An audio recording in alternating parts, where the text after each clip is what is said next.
1, 2, 3. Assalamualaikum warahmatullahi wabarakatuh. Sampurasun. Rames. Selamat datang di podcast Himakom. Saya Hasim Suciarianti. Saya Raffi Syawal. Oke, jadi tema kali ini tuh kita bakalan membahas mengenai eksistensi dari Jajaka, juga Ketua Angkatan FISIP, Ketua Angkatan Ilkom. Bener banget. Sebelumnya boleh perkenalan satu-satu Boleh dari dong. Akangnya nih. Akang tuh siapa sih di sini? Izin memperkenalkan diri, nama saya Muhammad Augie Fatgam Primajaya.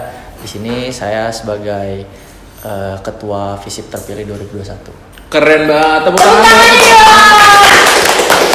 Keren. Kalau Akang gimana?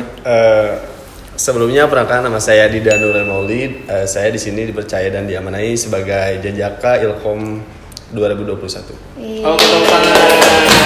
Mojangnya kemana kan? Nah, kebetulan ini mohon maaf banget gitu ya, Mojangnya nggak bisa hadir dikarenakan dia ada pekerjaan yang nggak bisa ditinggalkan. Jadi untuk podcast kali ini mohon maaf nggak ada Mojangnya dikarenakan alasan tersebut dia nggak bisa hadir. Jadi maaf banget ya buat teman-teman semuanya Sayang banget ya. nggak bisa hadir gitu ya. Kalau boleh tahu Mojangnya siapa nih Kang? Nah, Biar buat fisik Mojang pada ya, tahu nih. buat Mojangnya itu Nurul Afrilia.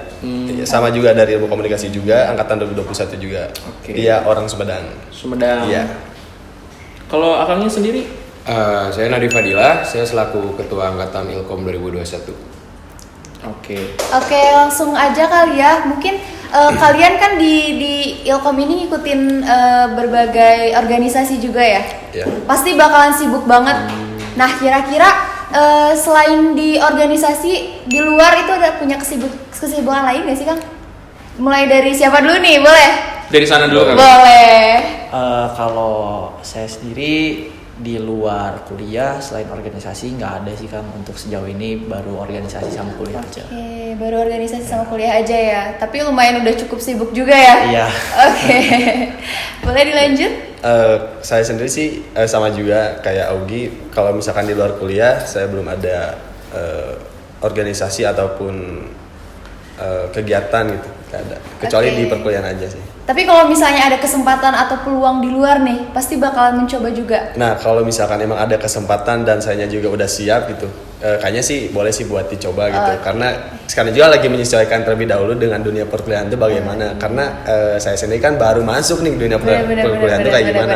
Tapi nanti kalau udah kedepannya insya Allah lah saya terjun buat ke eksternal gitu. Ya, jadi masih ada proses adaptasi juga di Iya, sini gitu betul ya. sekali.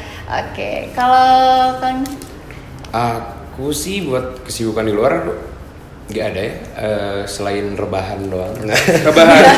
Memang hal itu Iya, yang sering itu dilakukan sering para terjadi, remaja pada iya, saat ini ya. Iya. Udah paling enak rebahan tuh. Benar banget. Oke. Nah, kalian nih, alasan memilih masuk Unpas Ilkom terutama dari boleh Kang? Kalau saya sendiri mungkin melihat dari Ilkomnya, karena ya Ilkom akreditasinya di Unpas ini A ya Kang ya. Bener. Bener banget. Terus mungkin karena memang saya sebenarnya agak bingung ya dulu minat saya tuh di apa. Tapi karena mungkin di Ilkom ini saya bisa dapet bahasa, saya tetap dapet karena memang saya punya kegemaran di bahasa. Terus politiknya juga saya tetap dapat sedikit, makanya mungkin saya milihnya di Ilkom itu Kak. Cakupannya Gitu. lebih luas juga Iya, ya. luas juga general. Oke. Karena emang itu pilihan sendiri bukan pilihan orang tua, Sendiri Kang. pilihan sendiri. Oke. Kang, boleh? Ya, sebenarnya sih buat ke Unpas ini lebih ke pilihan kedua gitu. Mungkin sama orang juga pilihan pertama ke PTN gitu ya. Iya, benar, Cuman benar. mungkin karena Allah tuh punya rencana yang lebih baik, Iya, gitu kan, setuju, benar sekali kan. setuju. Jadi saya masuk ke Unpas ini mungkin karena salah satu swasta terbaik di Bandung juga, di Jawa Barat juga, dan akreditasinya juga udah A. Jadi menurut saya udah worth lah buat kuliah di sini dengan fasilitas yang oke lah gitu dan mendukung banget gitu. Dan mengapa alasan kenapa saya masuk ke ilmu komunikasi, mungkin menurut saya komunikasi adalah salah satu faktor pendukung atau faktor utama yang bisa menjadikan kita tuh nantinya jadi siapa gitu. Bener banget. Karena salah satu untuk menjalin kerjasama ataupun kita masuk terjun kemana, salah satunya itu komunikasi. Betul. Setuju. Kalau Kangnya nih gimana? Kalau aku juga sama, kalau masuk Unpas gara-gara gak keterima PTN, terus emang swasta yang pertama kali kepikiran di otak tuh tiba-tiba Unpas. Ya udah, nanti masuk Unpas. Kalau kenapa Ilkom memang dari SMA, aku suka komunikasi juga, suka berinteraksi sama orang-orang sekitar, suka ya, gimana ya? Emang suka ngobrol sih, jadi pengen ngembangin lagi aja, barangkali emang di sini passionnya gitu. Oke, keren-keren ya. Ternyata emang selain dari karena pilihan sendiri, karena emang pilihan kedua juga nggak masuk PTN. Itu emang relate banget sih. Terus akreditasinya juga emang Ilkom tuh A kan, jadi emang lumayan bagus, dan Unpas juga memang mendukung gitu kan terhadap fasilitasnya juga gitu. Oke, kalau misalnya nih sebagai Jajaka, sebagai ketua angkatan FISIP juga Ilkom, pasti nggak mungkin langsung dipilih dong. Iya. Ada prosedurnya, ada teknisnya. Nah, mungkin teman-teman di rumah juga pengen tahu gimana nih teknis dari pemilihannya sendiri itu seperti apa gitu. Bisa dimulai dari akang yang sebelah sana dulu mungkin gantian. Oke, kalau teknis pemilihan, sebenarnya kita kan ada beberapa bidang di Himakom ya. Benar. benar. Emang di situ ada setiap bidang punya kandidatnya masing-masing. Iya. Terus kita ketemu gitu ngobrol ya Ge, sama Gu yang membahas seputar ini, seputar si ketua angkatan ini, ya lebih ke ngobrol sama tuker ide aja kalian. Ntar kita juga dapat pengumumannya tuh di acara IOS, awal pembukaan periode tuh. Nah, kalau buat teknisnya gitu sih, emang dikumpulin dari setiap divisi, setiap bidang. Terus ntar emang ada apa sih? Ada diskusi Iya, ya, ada diskusinya forum gitu. gitu ya. Ada forumnya gitu. Oke. Kalau Kang Dida? Kalau buat pemilihan Mujang dan Jajaka sama sih dipilihnya tuh dalam acara IOS juga. Cuman kalau misalkan IOS kan dari beberapa bidang ya. Kalau buat ketua angkatan. Nah kalau misalkan buat Mujang dan Jajaka ini dipilihnya tuh di luar bidang. Jadi orang yang nggak ikut, ada yang ikut organisasi Makom, ada juga yang enggak. Jadi itu kayak random aja gitu. Okay. Ya mungkin itu yang milihnya tuh dari panitianya tersebut. Lalu udah itu terpilih ada 10 sampai 20 orang cewek dan cowok gitu. Lupa lagi saya. Lumayan banyak ya berarti. Lumayan banyak karena udah di sana kita masuk ke sesi wawancara. Wawancara tuh ada 3 kali wawancara kayak pengerucutan lah gitu. Pengurangan. Nah, sampai pada saatnya saya terpilih lah sama mojang saya yaitu Nurul Aprilia sebagai Mojang Jajaka Ilmu Komunikasi 2021. Keren, tepuk tangannya dong. Kalau Kang Augi gimana? Kalau saya sendiri sebenarnya kurang lebih sama ya kayak Nadif. Teknisnya itu ada pengumpulan dari tiap bidang dulu, tapi bedanya kalau untuk ketua FISIP ini nanti ada lagi delegasi dari jurusan lain. Jadi ketika nanti dari Ilkom sudah menemukan delegasinya, waktu itu ada dari beberapa bidang juga, lalu saya yang terpilih untuk delegasi Ilkom. Nanti setelah itu dikumpulkan lagi, ada apa ya, bisa dibilang seperti interview ya. Di interview itu ada dari beberapa jurusan lagi. Di wawancaranya itu waktu itu oleh Ketum DPM, Presiden BEM, sama ada perwakilan dari Kemendagri BEM. Jadi di situ saya juga nggak tahu kriterianya seperti apa, tapi mereka tuh sudah menyiapkan beberapa catatan dan di situ ada poin-poin yang nanti akan diperoleh dari tiap jurusannya, dari tiap delegasi masing-masing jurusan. Dan kebetulan waktu itu saya mempunyai poin tertinggi dari 5 jurusan, alhamdulillahnya. Makanya saya bisa terpilih karena teknis pemilihannya yang melalui poin-poin seperti itu. Berarti pemilihannya itu ketat banget ya? Bisa dibilang cukup ketat lah. Karena kan untuk satu FISIP betul, gitu ya. karena jadi tanggung jawab yang besar juga bagi Augi nih ya, sebagai ketua angkatan FISIP gitu untuk menyatukan seluruh fakultas. Berarti keren-keren banget karena kalian udah bisa ngelewatin proses-prosesnya yang ya bisa dibilang nggak mudah gitu kan, karena menguras tenaga, menguras waktu, menguras pikiran juga ya. Nah, dari kalian sendiri, menurut kalian pribadi nih, alasan kalian bisa terpilih itu gimana sih, kenapa gitu? Boleh, lo dari siapa dulu? Kang Nadif boleh? Boleh. Oh, dari Dida boleh. Mungkin kalau misalkan kenapa kita yang terpilih gitu ya, mungkin saya juga gak tahu gitu. Karena saya juga kayak, kok saya bisa jadi gitu. Bukan masih karena expect gitu ya? Iya, kayak gak nyangka juga gitu kan, karena mungkin lebih banyak gitu kan orang-orang yang lebih dari saya sendiri gitu. Tetapi keputusan dari panitia memutuskan saya untuk jadi jajakannya tersebut. Nah, untuk kenapa bisa jadi jajaka, saya tuh gak bisa ngejelasin karena penilaiannya tuh gak tahu juga gitu. Jadi gak bisa ngejelasin gitu. Bersifat rahasia juga Iya, bersifat ya. rahasia. Mungkin Dida ini punya poin plus bagi Oke, panitia, benar, makanya dia jadi benar. jajaka. Nah, Iya. mungkin gitu. Kenapa saya ada poin plusnya gitu. Betul. Lebih baik dari yang lain. Oke. Sorry ya. Tapi emang bener karena terpilih kan jadinya Iya. gitu. Oke, kalau Kang Augi gimana? Kalau saya sendiri sebenarnya ya kurang lebih sama ya kayak Dida, karena memang untuk kenapa saya bisa mendapatkan poin itu saya juga kurang tahu. Mungkin ada penilaian apa yang dinilai oleh juri, tapi mungkin kenapa saya bisa terpilih ya mungkin karena poin saya tertinggi. Tapi karena kenapa saya bisa mendapatkan poin tertinggi itu ya saya kurang tahu gitu, karena memang tidak dijelaskan kenapa saya bisa mendapatkan poin. Yang pastinya satu karena itu. usaha juga Nah, kan ya. ya pastinya. Ya, Kang Nadiem?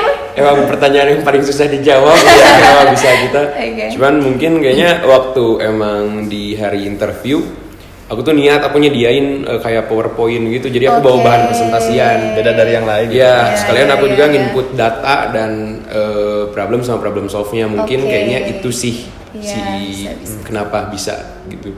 Jadi mungkin nilai plusnya adalah dilihat dari usaha ya, dan effort. Usaha dan juga mau beda dari yang lain Betul. gitu. Dan juga nextnya nih, nah untuk ketua angkatan FISIP dan ketua angkatan Ilkom nih, setelah terpilih menjadi ketua angkatan nih, kontribusi atau kegiatan apa yang bakal diberikan nih dari Augi dulu, boleh saya? Kalau saya kan mungkin untuk sejauh ini saya punya beberapa step sebenarnya, tapi step pertama saya itu untuk buat forum koordinasi FISIP. Nah, alhamdulillahnya forum koordinasi ini memang sudah saya buat dan memang lagi on proses lah Kang, karena untuk delegasi tiap jurusannya sudah masuk di forum itu, yang tinggal dilakukan selanjutnya itu untuk menentukan struktural, karena alhamdulillahnya di angkatan 2021 ini kita dapat kesempatan di struktural FISIP ini punya jabatan selain ketua angkatan aja. Jadi rencananya saya di bawah ketua angkatan, nanti ada wakil, sekretaris, bendahara dan semacamnya. Nah, mungkin step pertama saya yang sudah saya berikan ya lewat forum koordinasi itu Kang sejauh ini. Nah, untuk delegasi setiap fakultasnya itu dipilih oleh Augi sendiri? Bukan Kang, karena kemarin delegasi tiap jurusan ini yang kemarin ikut interview juga. Nah, saya pun jadi memberdayakan mereka karena toh mereka juga sudah terpilih jadi delegasi, kenapa tidak mereka saja gitu. Berarti kan mereka sudah punya kualitasnya masing-masing, kenapa mereka bisa dipilih untuk jadi delegasi gitu. Makanya saya memberdayakan mereka juga gitu. Oke. Nah, untuk Kang Nadif sendiri gimana? Kalau aku sebenarnya hampir sama kayak Augi, cuman kalau aku kan menaunginya lebih ke prodi ya. Kalau aku tuh jadi lebih ke angkatan 21-nya sendiri. Kalau emang dari aku tuh pengen ya emang ngompakin angkatan kita kan, karena susah bangetnya nyatuin 426 kepala. Iya, betul. Aku lagi mencoba untuk menyatukan itu dengan beberapa acara. Kayak kemarin kita ada acara Omniverse, itu yang pertama, BTW Omniverse itu nama angkatan 21. Kemarin banget kita baru bukber tanggal 15, terus ke depannya sih biar mungkin angkatan 21 bisa lebih dekat lagi, bakal ada beberapa program kerja lagi lah. Oh, program kerja, acara. Tepuk tangan dulu dong. Keren banget 21. Nah, untuk ketua angkatan udah nih, sekarang kita ke Mojang Jajaka Boleh. nih. Untuk pertanyaan, karena di sini ada jajakannya Jajakannya jadi aja ya. Kita tanya jajakannya aja ya. Nah, kan masih banyak nih mahasiswa baru yang belum tahu tentang Mojang Jajaka ini apa nih. Benar. Nah, share dong sebenarnya Mojang Jajaka itu apa sih? Nah, ya di sini juga sekalian gitu kayaknya ngasih tahu kepada teman-teman semua anak Ilkom 21 apa sih Mojang Jajaka itu, apa sih gunanya, apa sih fungsinya gitu. Yang pertama tuh fungsinya kita itu sebagai promotor atau promosinya Ilkom Unpas ini gitu kepada dunia luar. Itu yang pertama.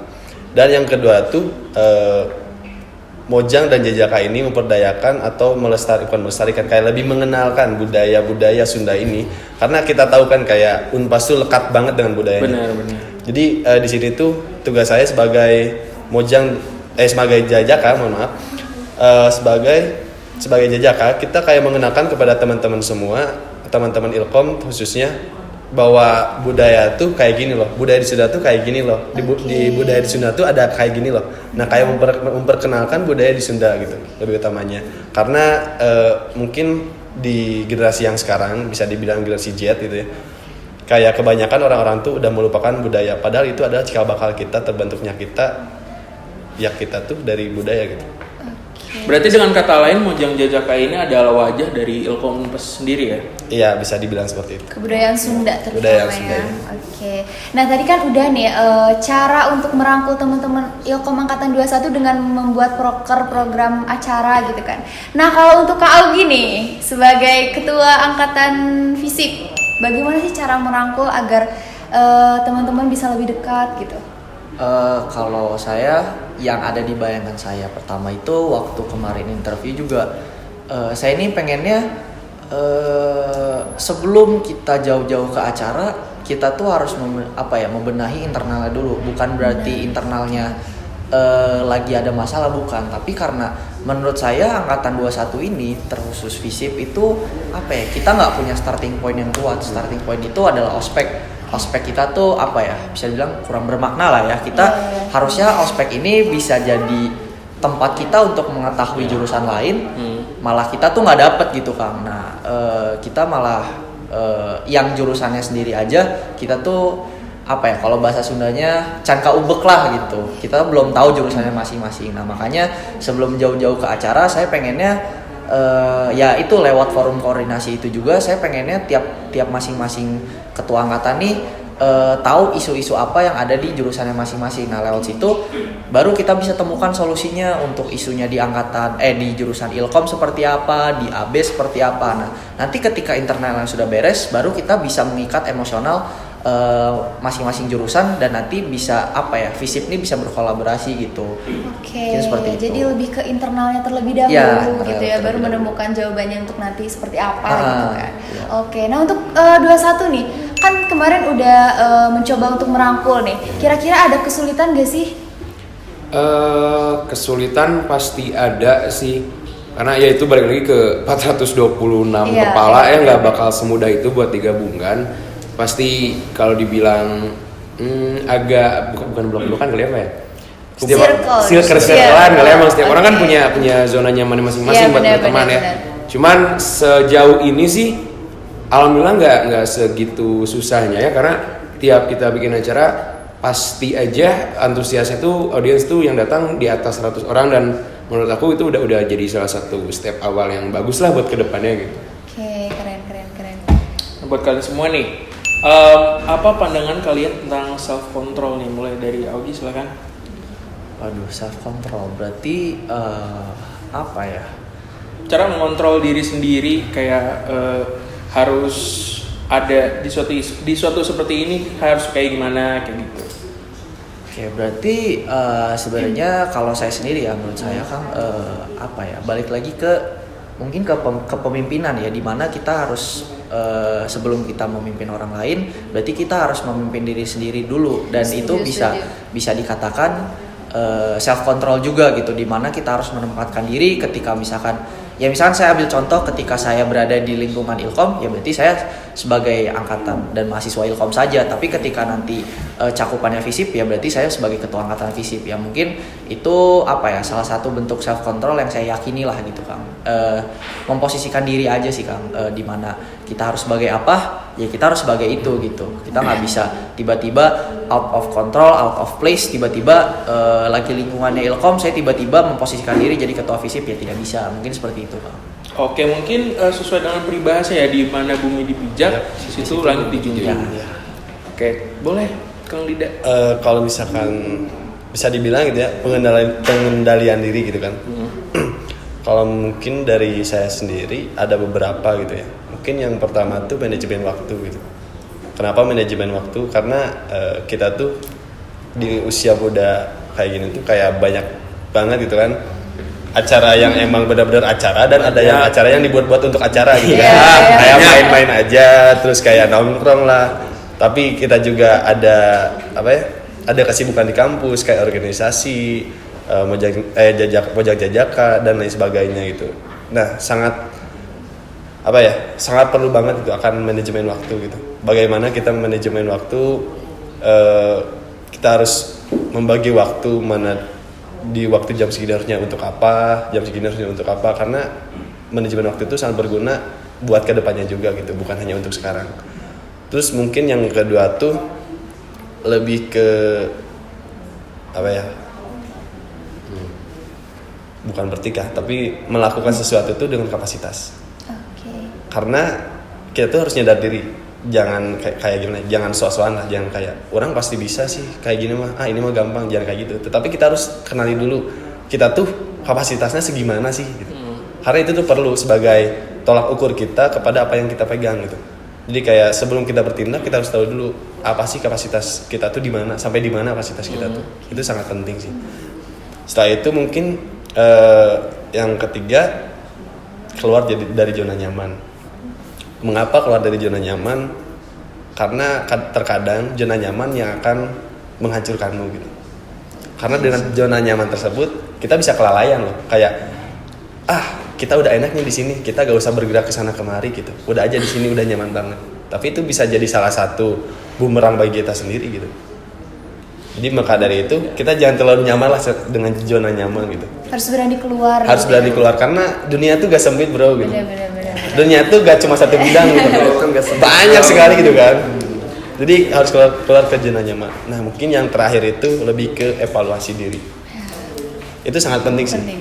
Karena kita ngejalanin sesuatu di hari sekarang, besok atau kemarinnya lagi, kita tuh belum tentu atau belum tahu apa yang kita lakukan tuh sesuai dengan apa yang kita mau atau sesuai dengan kultur yang ada gitu. Apa mungkin kita bisa salah melakukannya? Itulah pentingnya evaluasi diri untuk menjadikan kita itu lebih baik ke depannya. Mungkin itu sih kalau dari saya. Menyinggung soal zona nyaman nih. Iya. Gimana nih tips dari Dida nih, Kang Iya. Dida Boleh. keluar dari zona nyaman? Mungkin kalau saya sendiri juga masih belajar gitu ya. Mungkin maksudnya zona nyaman tuh kayak kita ada di suatu tempat yang kita bikin nyaman. Misalkan kita ada di forum satu nih. Tiap hari kita ngadain forum, bukan tiap minggu lah kita ngadain forum. Pasti kalau misalkan berpikiran saya sendiri kayak oke, kita stuck di sini aja. Kita punya forum ini aja. Sedangkan forum tuh banyak nih di luar tuh. Nah, kita tuh harus memberanikan diri untuk ke forum-forum lainnya. Karena ilmu yang di forum sini pasti berbeda dengan forum-forum yang lain. Apabila kita bisa menyinggah ke forum-forum yang lain, maka pengetahuan kita pun bisa lebih banyak lagi gitu. Bukan hanya pengetahuan tentang di forum A, tapi di semua forum kita bisa mengetahui apa isi dari forum tersebut gitu. Berarti tipsnya adalah berani, karena tanpa ada keberanian, ya kalian gak akan jadi siapa-siapa. Benar. Terkadang hidup kan keras gitu ya. Selingkuh. Ya makanya harus fighting lah gitu. Itu sih dengan keadaan Keren. Oke, kalau dari Kang Nadif sih gimana? Aku self control ya. Sebenarnya iya sih lebih ke memposisikan diri kali ya, sama tahu kita tuh harus berlaku seperti apa. Contohnya misalnya kayak tadi sebelum aku kesini, aku kan dapat kabar kayak ini podcast. Aku tuh FYI orang yang bener-bener kalau kata anak-anak sekarang overthinker kayak. Orang yang banyak banget mikirin sesuatu yang sebenarnya nggak perlu dipikirin, banyak ketakutan, kecemasan. Kalau aku tuh cara self control menangani problem aku yang kayak gitu. Aku lebih banyak diem, mikir sama ngahulang tuh apa sih bahasa Indonesia? Ngelamun. Banyak ngelamun, mikirin apa yang harus aku lakukan di momen yang aku pikirin itu. Jadi self control buat diri aku sih itu, aku bakal lebih banyak diem ketika aku punya problem, ketika punya masalah. Dan aku tuh orang yang nggak berani buat nyemplung ke kolam yang sekiranya aku bakal tenggelam. Orang yang benar-benar emang harus mikirin kalau aku ada di tempat situ. Aku bakal berkembang nggak sih? Self control lebih ke aware ke diri sendiri sih kalau aku. Itu aja. Oke. Jawabannya beragam ya dan keren-keren banget. Bener. Punya caranya masing-masing ya gitu Betul. untuk self control. Nah ngomongin soal kuliah nih, perihal perkuliahan online, pasti teman-teman di rumah juga mulai apa sih kuliah online ini sangat meresahkan gitu ya? Iya, pada mengeluh. Ngeluh gitu kan. Nah menurut kalian nih. Dari Kang Augie mungkin apakah perkuliahan ini tuh efektif atau tidak? Kalau saya boleh jujur, perkuliahan online ini tidak efektif ya, kurang kurang efektif. Tapi memang sebenarnya bagaimana kita bisa mengatasi efektif dan kurang efektifnya memang baik lagi ke diri sendiri. Ketika memang kita memerlukan dan memang mindset kita kuliah ini adalah prioritas, ya mau tidak mau kuliah yang online ini harus dijadikan efektif walaupun sebenarnya tidak efektif. Itu bagaimana cara kita sendiri, bagaimana kita menanganinya. Tapi memang kalau saya sih melihatnya ketika ilmu itu bisa dicari di yang lain, sebenarnya kuliah yang online ini juga bisa bisa dibarengi dengan kegiatan lain di mana kita bisa mendapatkan ilmu di kegiatan itu sebenarnya. Walaupun memang dengan kondisi yang sekarang kuliah online tidak efektif, ya kalau saya sih sebenarnya ya udahlah, ikut aja, walaupun nanti ada ilmu ya ada, tapi memang porsi ilmu tersebut akan berbeda saat offline, mungkin seperti itu teh. Oke, kalau Kang Dida gimana? Ya, kalau menyinggung tentang kuliah online gitu ya, kalau menurut saya sendiri kurang efektif gitu. Mungkin bukan menurut saya aja gitu ya, mungkin teman-teman yang lain juga, kayak teman-teman ngomong kuliah online tuh gak efektif sih, kayak gini banyak sekali lah yang bilang gak efektif. Itu bukannya dari saya, cuman sebenarnya benar kata Ugi tadi, kalau misalkan tentang efektif atau gak efektifnya itu kembali lagi ke dirinya masing-masing. Karena yang bisa mengefektifkan tuh ya dirinya dia sendiri gitu. Karena dia yang bisa bagaimana caranya mengefektifkan kuliahnya tersebut atau enggak gitu. Cuman balik lagi, kebanyakan orang-orang zaman sekarang tuh kan kayak males lah, apalagi dengan gadget, udahlah terlalai kalau udah sama gadget gitu. Kayak ada yang nge-zoom sambil tidur lah gitu kan, di off cam. Benar. Pernah kan? Nah kayak gitu kan. Terus ada lagi ya, kalau ujian atau ulangan bisa lihat dari orang lain gitu. Itu mungkin salah satu yang menjadikan kompetitif di kuliah itu berkurang gitu. Berkurang. Itu sih, berkurangnya kompetitif di kuliah itu karena itu, tercederai lah gitu. Tapi ya bagaimana lagi, karena situasi kali ini tuh emang seperti ini, gak bisa ditoleransi lagi gitu kan. Mungkin untuk sekarang kita aja lah yang ngikutin zaman gitu. Itu sih kalau dari saya sendiri. Kang Nadif? Kalau dari aku sih iya, bener kata Dida sama Ugi juga, masalah efektif dan efektifnya balik ke diri masing-masing. Cuman kalau dari perspektif aku, emang si perkuliahan online ini menurut aku kurang efektif, karena selain dari bidang akademik yang udah mereka sebutin, mungkin ya kita tuh nggak bisa tahu gimana sih suasana kampus yang sebenarnya tuh. Mungkin buat anak-anak yang ikutan organisasi kampus bisa merasakan gimana sih suasana kampus tuh.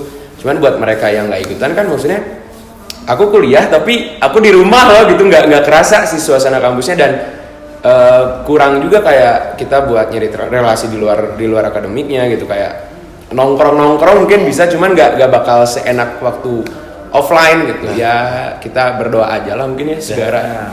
Mungkin mau nambahin satu boleh ya? Boleh, silakan. Mungkin salah satunya kita bayar di kampus tapi kita tidak merasakan fasilitas kampus. Oke. Itu sih yang paling utama itu. Kita memberikan uang banyak nih, tapi kita tidak merasakan fasilitas kampus gitu. Ya tapi mudah-mudahan dalam waktu dekat ini kampus bisa kembali digunakan Amin. dan Ya. kembali normal lagi. Jadi emang semua tuh kalau mau efektif tergantung dari dirinya sendiri. Iya, Itu mau betul kayak sekali. gimana menyikapi kondisi sekarang ini gitu ya. Nah dari tadi ngomongin soal kuliah online ya, ada nggak sih kesulitan dari kalian sendiri nih dalam kuliah online ini? Boleh dari Kang Awi silakan.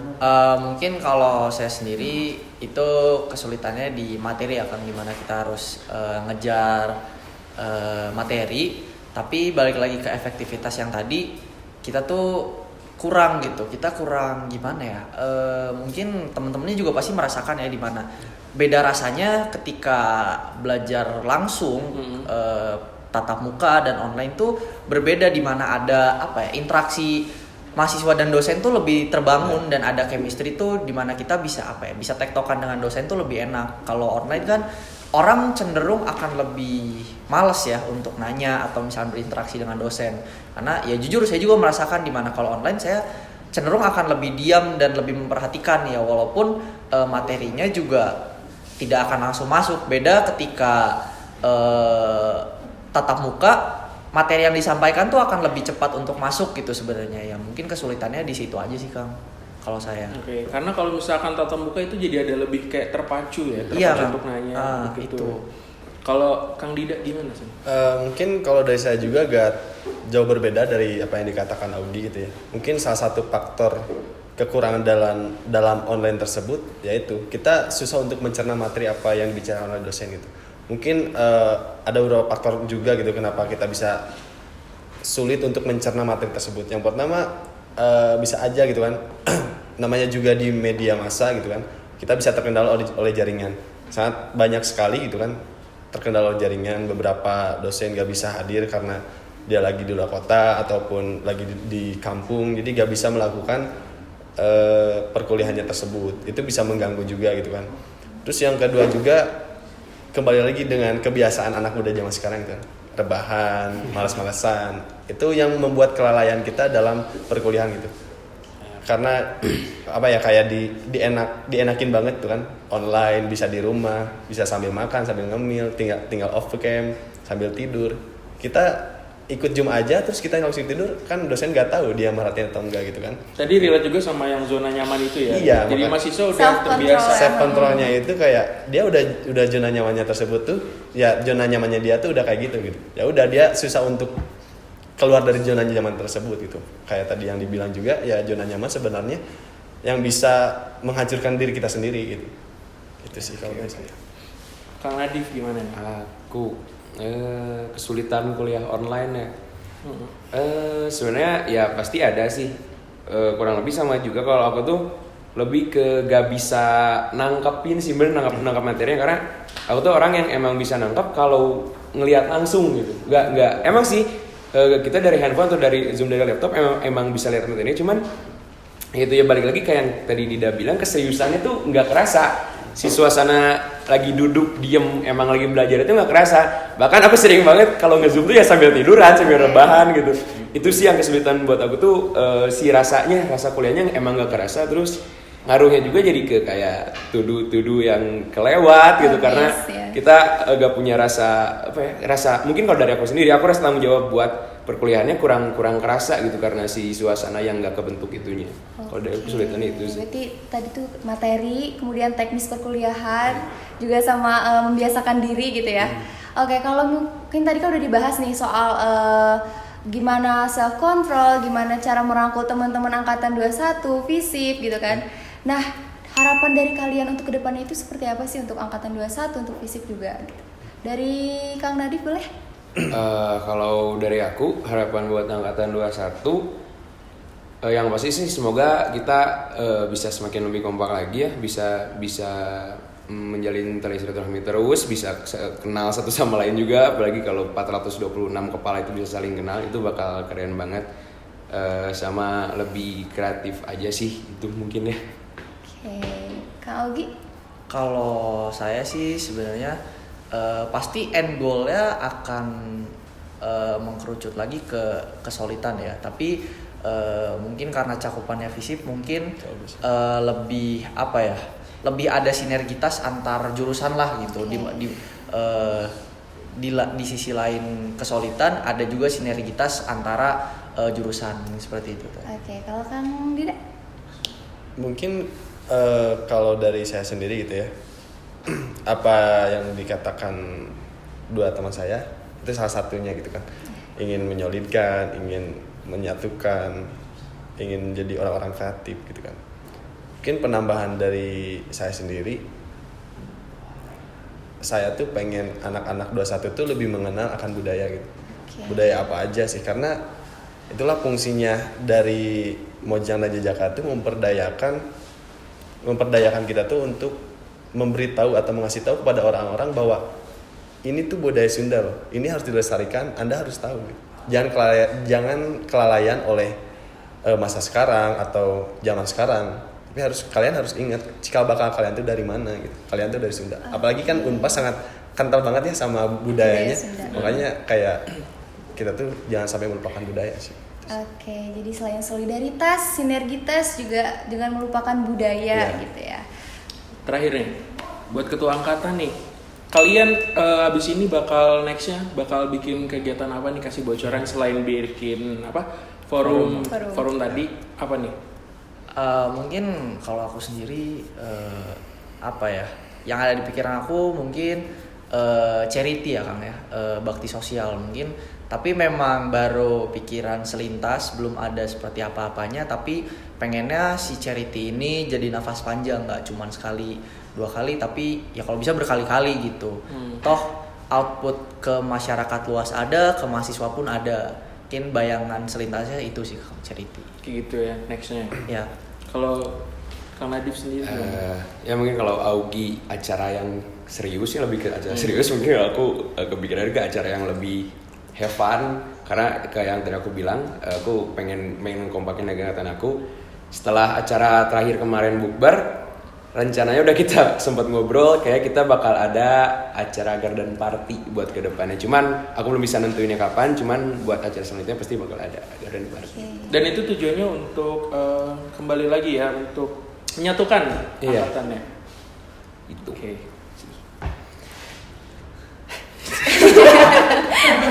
Kang Dida mungkin silakan. Oke. Mungkin kalau misalkan dari Mojang Jajaka ini gitu kan. Sebenarnya kegiatan itu mau dilakukan sebelum bulan sekarang gitu, bulan-bulan kemarin. Cuman ada beberapa hal yang nggak bisa kita terrealisasikan, ya mungkin Mojangnya yang lagi sibuk, Jajakannya lagi sibuk, jadi gak dapat waktu yang pas lah antara Jajakan dan Mojang ini gitu kan. Kalau boleh di-spill itu namanya kayak kita webinar kayak sosialisasikan atau memberitahukan kepada teman-teman budaya kita tuh apa aja sih, kayak lebih memperkenalkan budaya-budaya Sunda kepada Ilkom 21, itu yang salah satunya. Mungkin yang keduanya menyinggung tadi tentang kebersamaan, pengen kompak dan lain sebagainya. Nah, tadi kan ada acara garden party. Nah, seudah garden party itu ada acara kolaborasi antara Mojang dan Jajaka dan juga ketua angkatan. Itulah, tapi masih direncanakan tentang konsep dan lain sebagainya. Waktunya juga belum ditentukan, tapi tungguin aja. Oke. Commerce. Ya. Keren banget. Semoga apa yang diharapkan dari Akang semuanya bisa terlaksana. Ya, Pastinya amin. dengan mengemban tanggung jawab yang lebih baik lagi. Ya, gitu. betul. Wah, Kang, keren-keren ya. Ya, keren. Nggak kerasa juga nih, waktu udah berjalan cukup lama, udah lama lah. Oh ya, sebelum itu tepuk tangan dulu dong buat narasumber.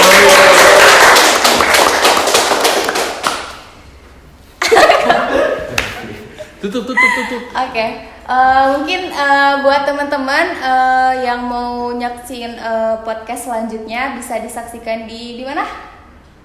Di mana? Di YouTube? Himakom.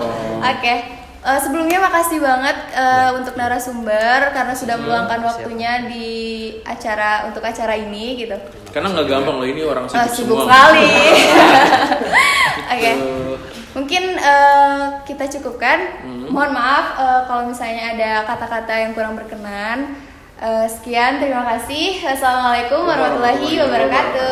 Dadah.